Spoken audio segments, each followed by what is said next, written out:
Golden light 93 YouTube channel देखने और सुनने वाले सभी साथियों को अस्सलाम वालेकुम। उम्मीद है सब दोस्त खैरियत से होंगे।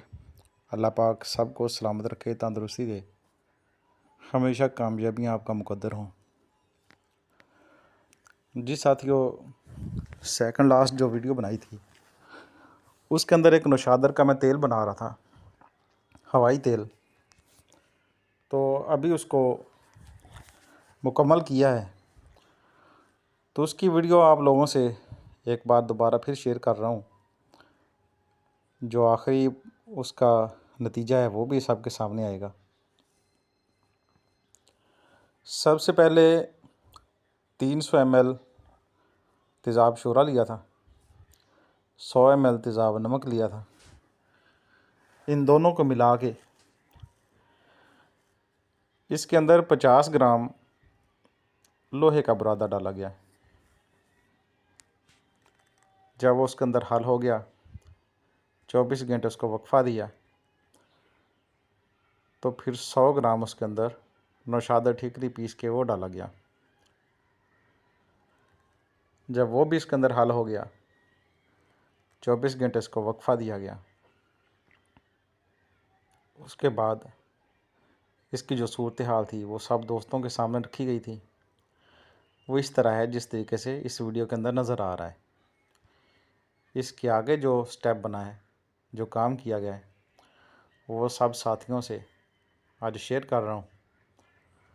जो दोस्त अहबाब इसको बनाएं दिल लगी के साथ, बहुत काम का ये तेल बनता है।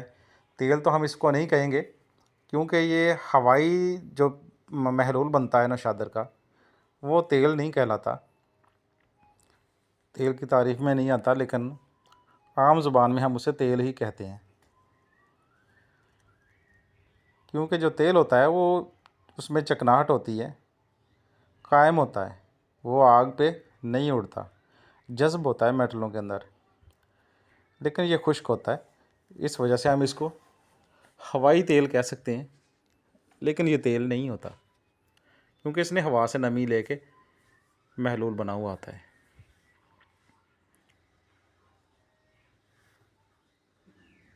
इसके अंदर जब भी आप बनाएं तो सबसे पहले लोहे के बुरादे को 2-3 मरतबा तेज़ाब नमक में से गुज़ार लें, यानी कि तेज़ाब नमक उसमें से खुश्क करें। उसके बाद फिर सारा प्रोसीजर करें। जी साथियों, पहले जब 2 स्टेप हो गए, यानी कि लोहा उसके अंदर डाल दिया तेज़ाबों के अंदर और नौशादर डाल दिया, 24-24 घंटे का वक्फ़ा दे दिया। उसके बाद मैंने इसको रेत जंतर पर इस तरीके से पकाया था। इसको उस टाइम तक पकाना है, आपने बीकर का वज़न कर लेना है। सबसे पहले तेज़ाबों का वज़न कर लेना है, लोहे और नौशादर का वज़न कर लेना है। अब इन सारी चीज़ों को मद्देनज़र रखना है। हम उस टाइम तक पकाएंगे जब तक हमारा बीकर समेत इन तमाम अज्ज़ा का वज़न 160-70 ग्राम तक नहीं आ जाता, तब तक हमने पकाना होता है। सबसे पहले बीकर के अंदर मैंने पकाया। जब बीकर के अंदर ये महलूल गाढ़ा हो गया, काफ़ी हद तक 200 ml के निशान तक ये आ गया, तो फिर मैंने इस तरीके से कप के अंदर इसको निकाल लिया था, ताकि अगर ये बीकर के अंदर खुश्क हो तो बीकर ना टूटे, ज़ाया ना हो। आग पे ये बिल्कुल महलूल रहता है, नहीं जमता, खुश्क नहीं होता। इसको इस तरीके से कप के अंदर मैंने निकाल के फिर आग के ऊपर पकाया।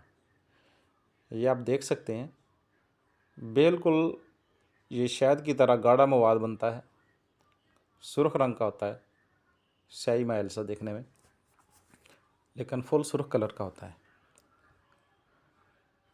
इस तरीके से तब तक पकाना है जब तक हमारे मवाद का वज़न 170 ग्राम तक नहीं आ जाता, 160 ग्राम 70 ग्राम तक नहीं आ जाता, तब तक हमने लाजमी पकाना है। इसके बाद ये खुश्क नहीं होगा। ज़मीन पे इस तरीके से कतरा डाल के देखेंगे तो ये ज़मीन को नहीं खाएगा, यानी कि इसके अंदर जो तेज़ाबियत है वो निकल जाती है, तेज़ाब की स्मेल आना भी ख़त्म हो जाती है। जब तेज़ाब की स्मेल आना ख़त्म हो जाए, आप इसका वज़न करेंगे तो ये 150 या 55 ग्राम के नज़दीक इसका वज़न होगा। एंड तक पकाने में ये इस तरीके से ऊपर बालाई सी आती है, नीचे एक महलूल रह जाता है जो आग पे खुश्क नहीं होता जल्दी। बहुत देर तक आग पे पकाने पे फिर जाके खुश्क होता है, कम से कम 10-15 घंटे पकाने पे जाके खुश्क होता है रेज अंदर रखने पर। अगर डायरेक्ट पकाएं तो हो सकता है जल्दी खुश्क हो जाए। मैंने इसको उस वक्त तक पकाया जब इसका वज़न मेरे पास 150 तक नहीं पहुंच गया, क्योंकि 150 ग्राम हमारा वज़न था जज़ा का। मैंने उस टाइम तक इसको पकाया। इसके बाद इसको ठंडा किया तो ये बिल्कुल गाढ़ा सा बन गया, मोम की सूरत। इस मोम को निकाल के मैंने प्लेट के अंदर डाला इस तरीके से और टेढ़ा करके रख दिया। इसमें जो हवाई महलूल बन के आता रहा नौशादर का, वो इस सुर्ख कलर का एक पानी नुमा होता है। इसको उठा के मैं बोतल में बंद करता गया, संभालता गया।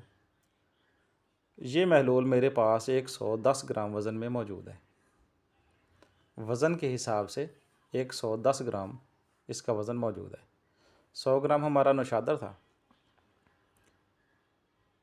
कुछ इसमें लोहे की रूह भी आई है, जो तेज़ाब नमक की वजह से लोहा क्लोराइड बन के आता है, वो भी आया है। इस तरीके से कुछ हवा से इसने नमी भी लेके पानी भी इसके अंदर शामिल होता है। तो इस तरह से ये एक महलूल बन जाता है सुर्ख कलर का। ये पारे पे अमल हो सकता है, इस पे कुछ तजर्बे करेंगे इंशाल्लाह। तो फिर जैसे जैसे उस पे प्रैक्टिकल करेंगे तो सब दोस्तों से शेयर करेंगे। अस्सलाम वालेकुम रहमतुल्लाहि व बरकातहू।